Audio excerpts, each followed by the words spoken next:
Peace and blessings. I am Belinda Gordon Battle, licensed clinical therapist based in Miami and providing mental health services on a global scale from BGB Counseling Services. Welcome to May. May is Mental Health Awareness Month. According to youth.gov, Mental Health Month was established in 1949 to increase awareness of the importance of mental health and wellness in American lives, and to celebrate recovery from mental illness. During this month, we raise awareness of trauma and the impact it can have on the physical, emotional, and mental well-being of children, families, and communities. Mental health is essential to a person's overall health. Prevention works. Treatment is effective, and people can recover from mental conditions and live full and productive lives. During the 5th month of 2021, I've got 5 on it. Take a deep breath, relax, stay with me for the next few moments as I share mental health tips and tools. During this pandemic of social injustice and this pandemic of social isolation and sickness, we have become familiar with loss. We have lost access to our normal routines. We have lost family, friends, and colleagues. We have lost homes, status, and employment. We have lost our sense of safety and security.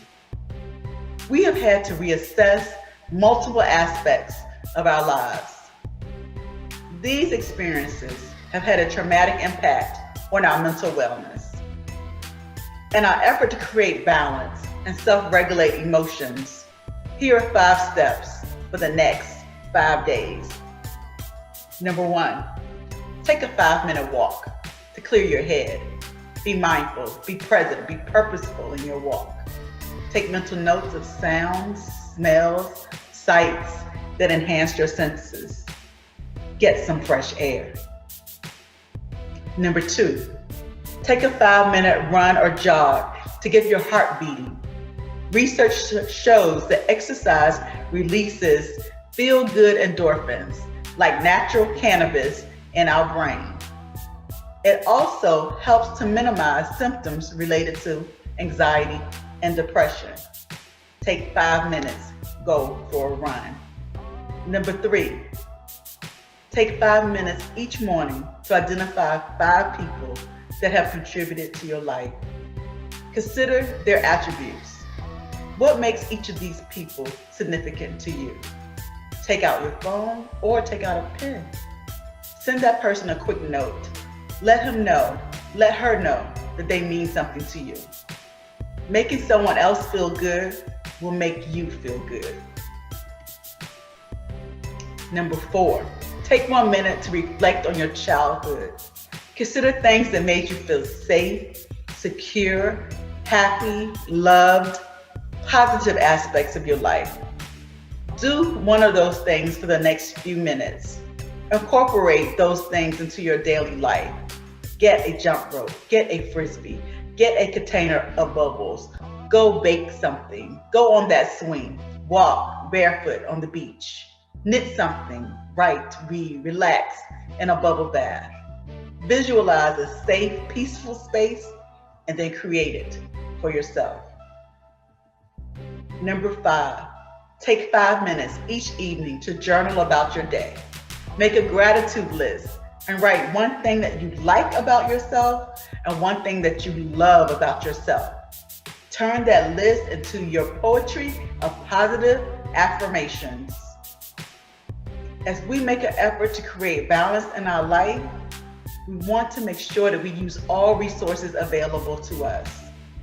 If and when you are experiencing internal conflict and wrestling with unresolved issues, and or external conflicts that emerge in your home, your school, your work, or in your community, take 5 minutes to contact a therapist. As we continue to negotiate the ongoing effects of this pandemic, be kind to yourself. Take 5 minutes. Contact a therapist. I am Belinda Gordon Battle of BGB Counseling Services. During May, Mental Health Awareness Month, I encourage you to just be open to the process and try therapy. Thank you for listening. I've got 5 on it, and now you do too.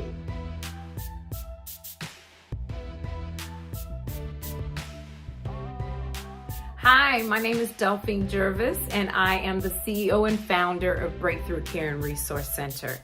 Today, my I've got 5 on it has to do with anxiety. So I know it's a word that we feel like we have worn out, but the reality is we've all experienced anxiety on some level or other. For some of us, it's just a little bit more intense.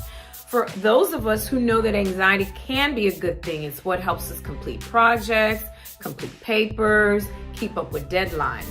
But anxiety can take a form that is not necessarily healthy, where this irrational fear comes and it takes hold of you. It's like waiting for the other shoe to drop, even when there is no reason to be concerned about anything. But in your mind, you might feel so. So one of the things I'd like to introduce to you is, get this, breathing. That's right, as simple as taking a moment to be intentional with how you breathe. So one of the ones that I like to introduce is called the 4-4-4 breathing. Google it. It's all about timing your breathing, where you are inhaling on a count of 4, you are holding on a count of 4, and you are exhaling on a count of 4. So how about we do it together, okay? Let's go. We inhale, 2, 3, 4, and hold, 2, 3, 4, exhale, 2, 3, 4. So let's do this individually. Eyes closed if you like.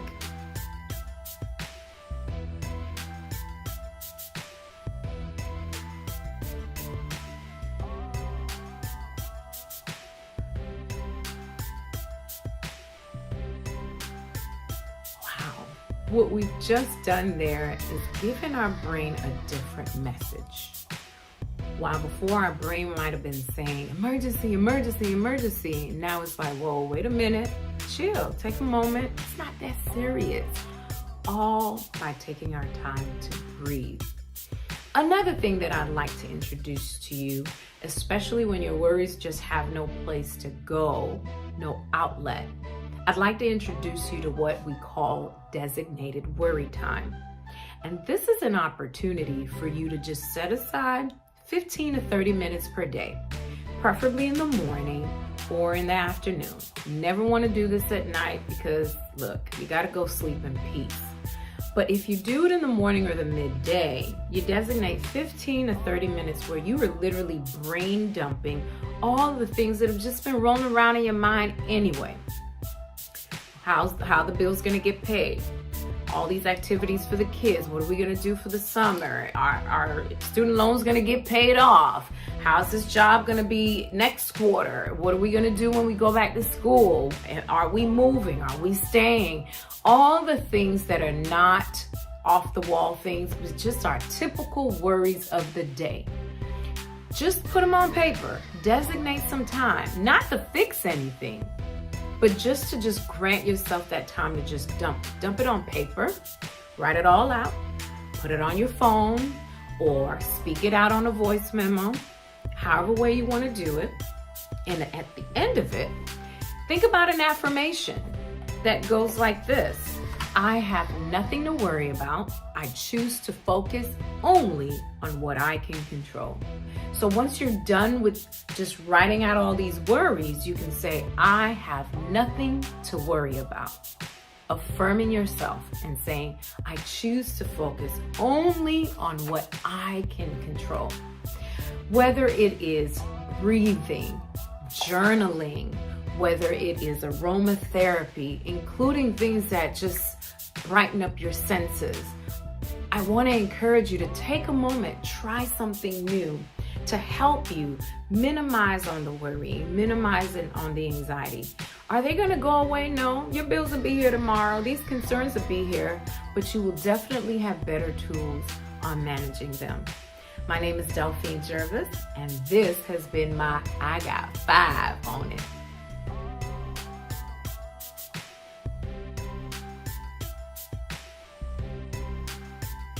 Hi, my name is Magda Demerit, and I'm a licensed clinical social worker, and I got 5 on it. So today, I would like to share expectations. Let's talk about expectations. And so when you have different experiences in life, right, you learn a certain set of ideas. Maybe through your upbringing, you've learned how to see the world, perceive things about the world, right? Maybe in your beliefs, right? The faith that you grew up in, you learn to see the world through the lens of that faith. Or maybe even through media or your peers, right? We all have a set of experiences, a set of values, and different things that we've learned from the world, from our own experiences, and we come to expect and believe these things about people, situations in our world. Now, the issue with that is everyone has had their own unique set of experiences, their own unique set of parents, their own faith system that they were raised in. And so everyone has their own, maybe similar, but own adjusted set of expectations about the world. And so what happens is we form these relationships, right? We get married, we form friendships, and we start to expect things from each other that is not communicated, right? Things are supposed to be this way, or things should be that way. Whenever you hear yourself use those words, supposed or should, right? That's a key indicator that you're having some expectations there. And you should ask yourself, well, where's that coming from? Where did I get that? Is that a real expectation? Can that be adjusted? Can that be modified? And so 3 things need to be true for someone to be able to meet expectations, right? The person has to be ready, willing, and able. Now, ability speaks to someone's capacity to meet expectations. Are they financially able, spiritually, mentally, emotionally, physically?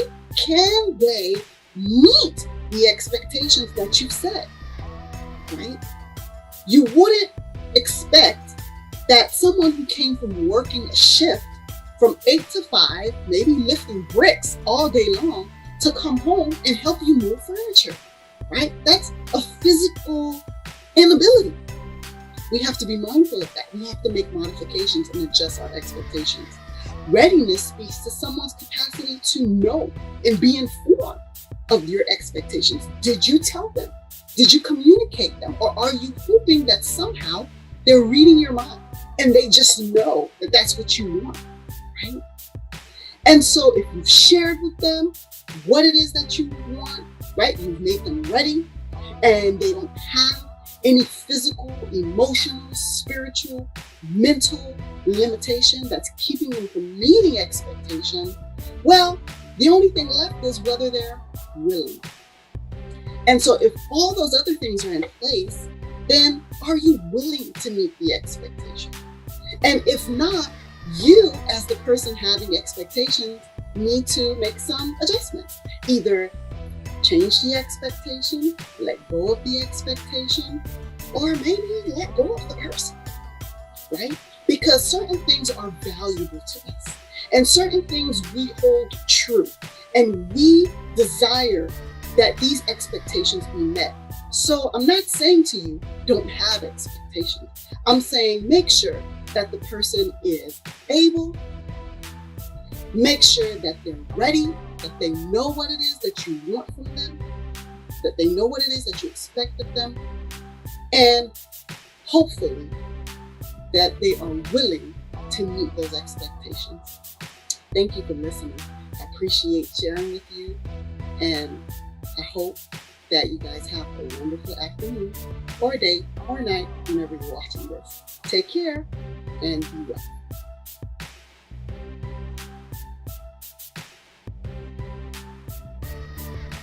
I got 5 on it. Hi, my name is Nadine Lavelle, and I am a licensed clinical social worker here in South Florida. May is Mental Health Awareness Month, and I want to specifically talk to you about perinatal mood and anxiety disorders so that we can bring awareness around perinatal mental health. So let's dive in, shall we? All right, so what does research say about perinatal mood and anxiety disorders? Basically, perinatal mood and anxiety disorders are mood and anxiety symptoms that occur during pregnancy or the first year of childbirth. 1 in 7 women experience these symptoms. They suffer through these symptoms. And when I say suffer, they suffer in silence. So, perinatal mood and anxiety disorders is the umbrella, but they have several ones under them. But the ones that I want to address today are just a few, just the common ones. So let's talk about baby blues. Baby blues is when a mother, after giving birth, starts to experience different mood swings. She starts to feel anxious. She starts crying a lot. She's always exhausted. There's changes in her appetite and in her sleep. And she's realizing that it's hard to actually bond with her baby. These symptoms actually roughly starts, I would say, about 2 to 3 days after birth, and they last up until 2 weeks. So that's baby blues. When it goes past the 2 weeks, now we're entering into something else, and that's called postpartum depression. When people hear about the term postpartum depression, there has been so many negative stigmas behind that to the point where a lot of people are confused by it. So let's settle the confusion. Postpartum depression is not always the case where a mom wants to harm their baby or harm others. No, that is not always the case. These moms could be moms that you regularly see at the grocery store and not notice that they have postpartum depression. Moms who are at church not noticing that they have postpartum depression. They go to work and they look normal. Even their own family did not even detect that they have postpartum depression. So that's why I really think that us knowing, having the knowledge, being aware of these signs and these symptoms can really allow us to support these moms more. These moms feel guilty.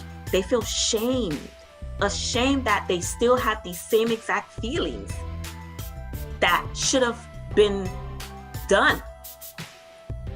But yet they still suffer through it. One of the most effective treatment options for moms who are suffering with postpartum depression is psychotherapy. And in psychotherapy, as therapists, we use evidence-based practices. We are trained mental health professionals that will be able to help that mom create a plan of care so that they can be their normal self. We are able to use different modalities, one being cognitive behavior therapy. And in cognitive behavior therapy, we explore with them their thoughts, their feelings, and their behavior, and how they all connect. And how we do that is we help that mom track their thoughts, track their feelings, and track the behavior that happened after thinking and feeling the way that they did. If the mom is not well, it affects the whole family. So moms, you no longer have to suffer in silence. Your mental health matters. Your healing journey starts with you. Where there is hope, there is healing. So ask yourself this one question. Are you ready to embark on this new healing journey? We stand with you. Until next time, bye-bye.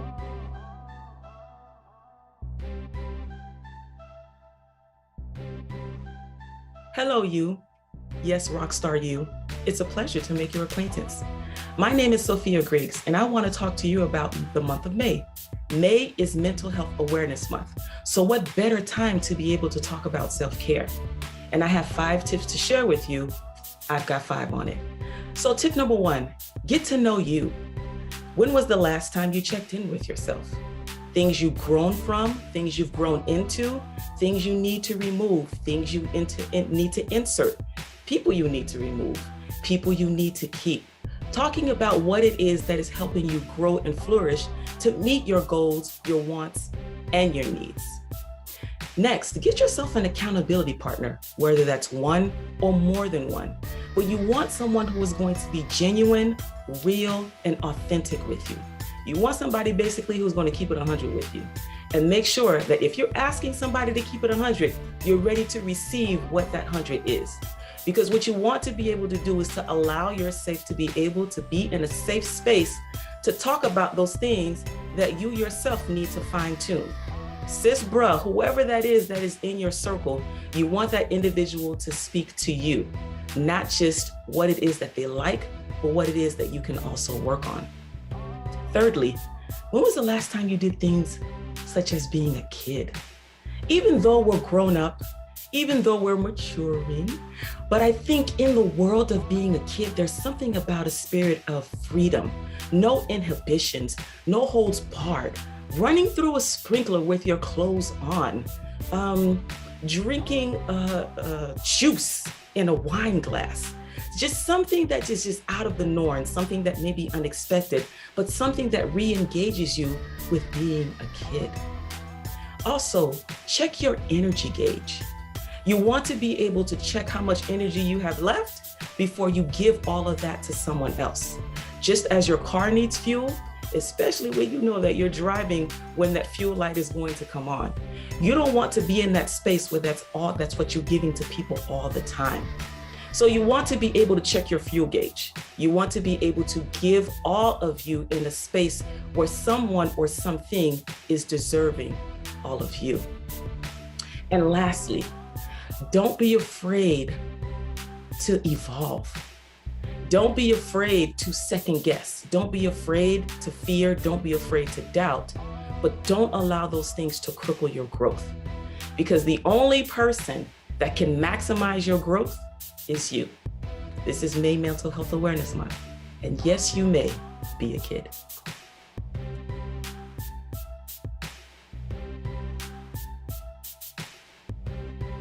Hey everyone, my name is Ancy Daniel and I am elated to be here.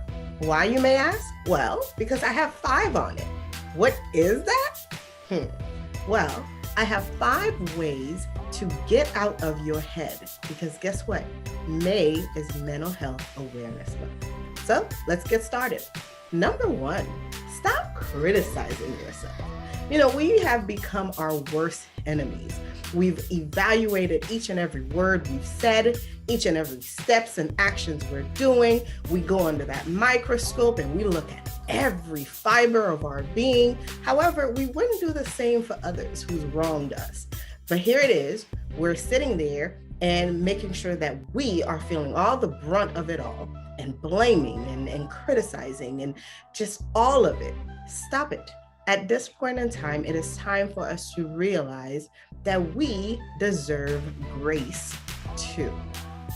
Number 2, stop rationalizing and making excuses for those actions that we need to take or we've been pondering for quite some time. You know, when we rationalize, we're basically saying that it is okay not to take those steps, that it is okay not to want better.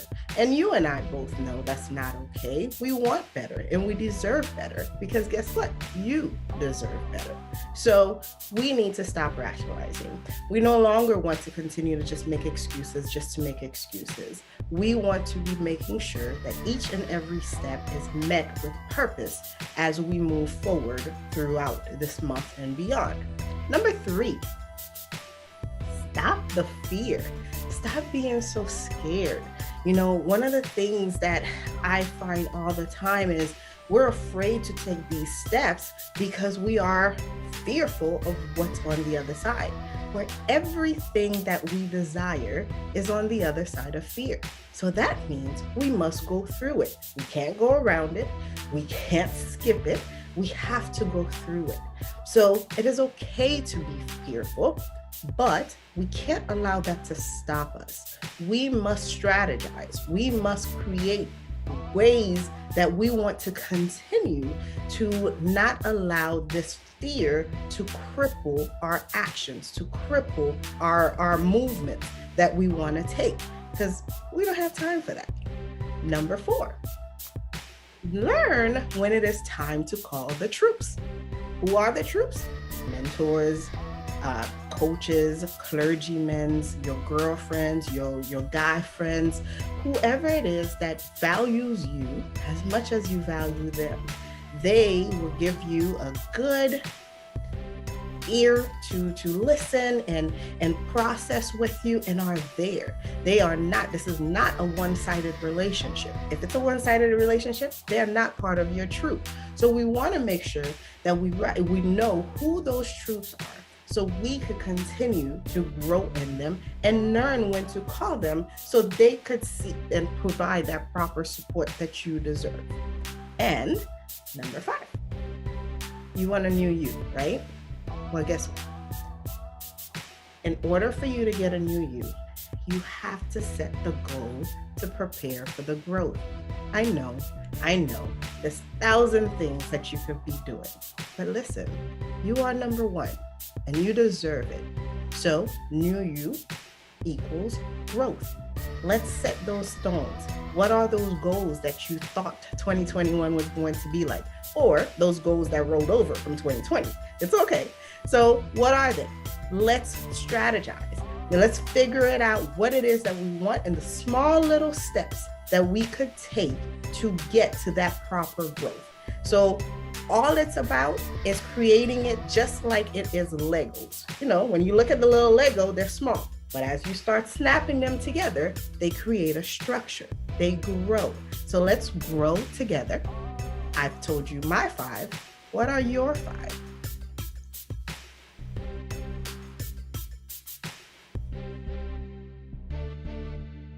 I got 5 on it. Hi there. My name is Sharice Watson, and I am a licensed mental health counselor, certified clinical trauma professional, and EMDR trained therapist right here in South Florida. I am the proud owner and lead clinical therapist at Cornerstone Center for Counseling. Did you know that May is Mental Health Awareness Month? Well, now you know. Taking good care of your mental health is just as important as your physical health. Sometimes we prioritize our physical health and neglect our emotional health.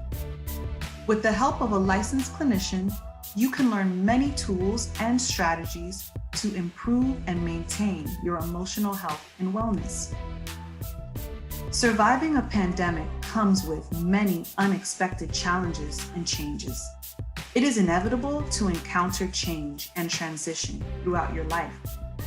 Some transitions allow you the benefit of planning ahead, while others come so suddenly and without warning, you have little to no time to prepare.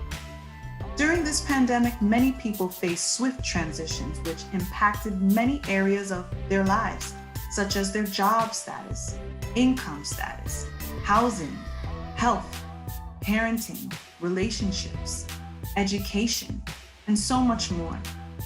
Using mindfulness-based CBT tools, solution-focused strategies, and deep breathing exercises can all be helpful as you approach and navigate transitions.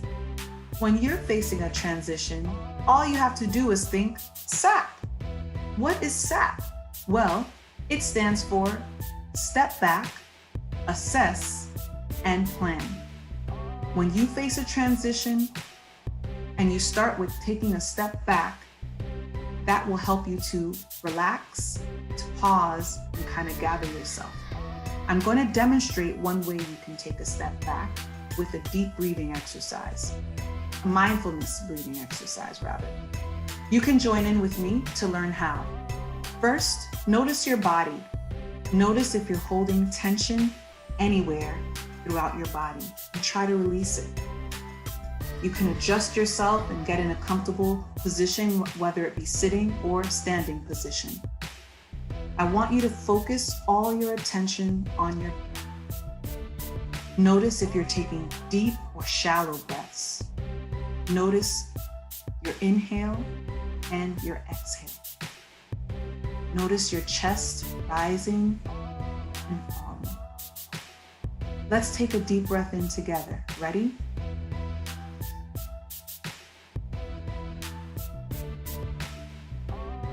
Ready again.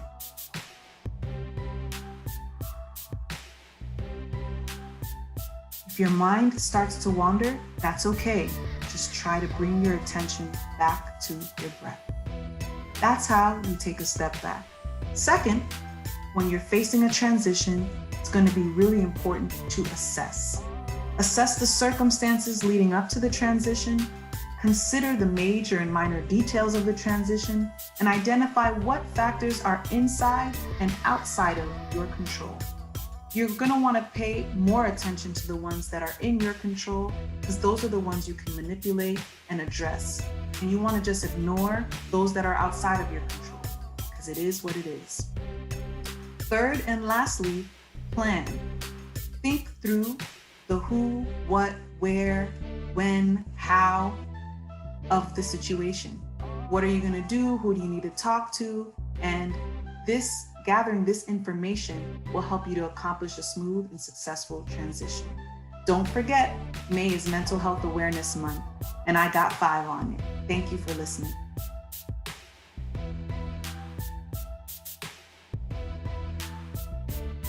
Hello, my name is York J. Axime. I'm the CEO and founder of Kai Wellness Center. I'm a licensed clinical social worker located in South Florida, and I've got 5 on it. May is Mental Health Awareness Month. My work is primarily with adult males experiencing anxiety and depression, so it's only fitting that today I discuss anxiety. Anxiety is basically us being overwhelmed with the information that's coming in. It's like having a bunch of different apps open and not knowing what to prioritize. When we're confused about what to prioritize, we go into a place of burnout. The burnout leads into us using unhealthy coping skills. These unhealthy coping skills are learned over time, and it becomes something that we use primarily to deal with problems. And then those problems lead into more problems. So it's important for us to develop healthier coping skills. So let's first discuss what unhealthy coping skills look like. We have things such as substance use, unhealthy relationships, unhealthy sexual practices, unhealthy eating habits, too much social media. We have to find a way where we're able to replace a lot of those things that I mentioned before. The guilt and shame associated just becomes a huge ball that we don't know what to do with. So instead, we'll use healthy coping skills. The first healthy coping skill I'd like to discuss is a daily check-in. That's basically you seeing what's going on with yourself on a daily basis. You can ask yourself some very simple questions, such as, how am I feeling in this moment? What is this moment telling me? Where do I feel it in my body? How strong are these feelings? And what can I do to alleviate some of the challenges in the here and the now? It's important to remain present. So the next grounding technique helps you do that. Grounding techniques can be used almost anywhere. And one of my favorite ones to use is the 5-4-3-2-1 model. It uses all of our senses. So we're looking at 5 things that we can see, 4 things that we can hear, 3 things that we can smell, 2 things that we can touch, and 1 thing that we can taste. depending on our environment, we're able to interchange the number and play around with them. It's all about what works for you. So in my environment that I'm in right now, I like to keep things that help me keep myself grounded. So I have this stone right here, which is cool to the touch. It's smooth, and I also like the color of it. I also keep lavender because I like the smell of it, and it helps keep me in a place where I am grounded. The next coping skill I would like to discuss is daily gratitude. Gratitude allows us to be focused on the things that we have and also the things that we don't have. Because we live in a world that we're constantly chasing things, it's important to put things into perspective. And as I mentioned before, keeping them in the present. What's going on right now that I can be grateful for in the here and the now? So you can say statements aloud like, I am grateful that my physical pain is manageable. I am grateful that I have a roof over my head. I am grateful that I have those who love me. I am grateful for the skills and talents that I currently have. Play around with the different gratitude statements as they fit you. The next coping skill that's healthy is journaling. Journaling allows us to organize our thoughts and put them in a place that we can review and look at them later. So I suggest downloading a memo app or some sort of journal app. A lot of these journal apps have prompts, and just in case they don't, you can ask yourself some daily questions to keep yourself motivated. So you can ask yourself things like, what made me smile? What are the things that matter to me today? What are the things that I was able to accomplish? So it all depends on what you need in the here and the now. And you can also just write down your thoughts as they come. It's important to review them later on and put them into a perspective that works for you. Again, this has been your J. Axime, and I've got 5 on it.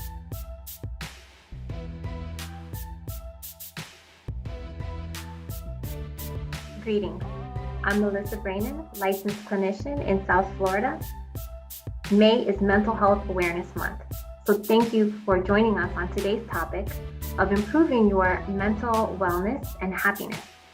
I've got 5 on it, so let's get started. I'd like you to take a moment to reflect. What comes to mind when I say the words mental health? Pause if you need to reflect.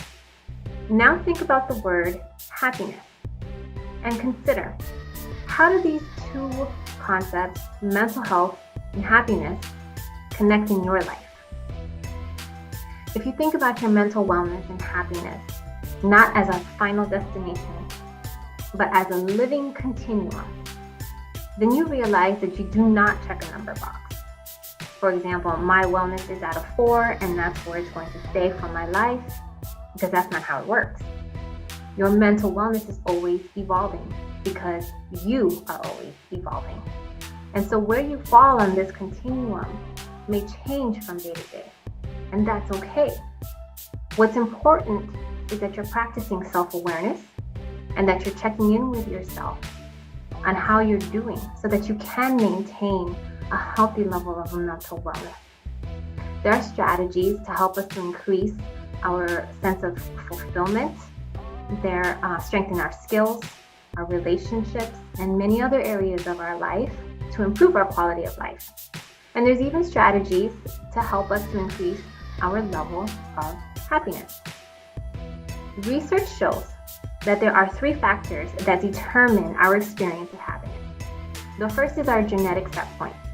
This is basic biology, and this is an area that cannot be changed even though it makes up about 50% of this capacity. Another 10% goes to life circumstance. Things in this category are things such as our socioeconomic status, our level of educational attainment, and then there are things like the pandemic. Some of these things we can maneuver around, we can affect, and some of them we may not be able to. The final category are intentional acts. This is the category that makes up 40% of the capacity of what determines our ability to experience happiness. And the good news here is that this area we can affect it.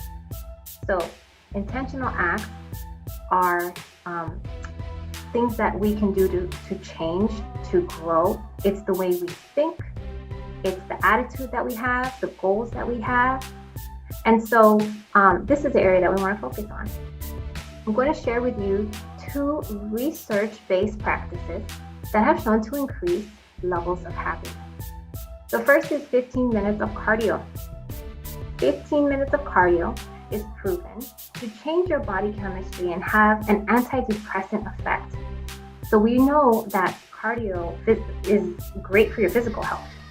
But the takeaway here is that it is also excellent for your mental wellness because it reduces your anxiety, it improves your mood, and increases your ability to experience happiness. So the hardest part here with this cardio activity is probably motivating yourself to put your sneakers on. But think about it, consider it, and hopefully you can get out there and get moving. The next strategy, again, research-based practice, is a gratitude practice. Gratitude practice can be done in many different ways, but the simplest way that you can do it is to think about 3 things that you're grateful for, the reason why, and say that to yourself each day. You don't judge yourself on what you are grateful for. Some days it may be something very grand, and others it may be something seemingly minor, but if you are grateful for it, it matters. Gratitude practice has been shown to rewire our brain because it allows us to focus on the positive things that are happening in our lives at any given moment. The key is to name it, say the reason why you're grateful for it, and try to practice it daily. Thank you so much for joining today. I hope that you can take away from this and remember that your mental health and wellness is always evolving, and that happiness is not a destination, it is a practice. So good luck on your journey. And once again, thanks for being with us today.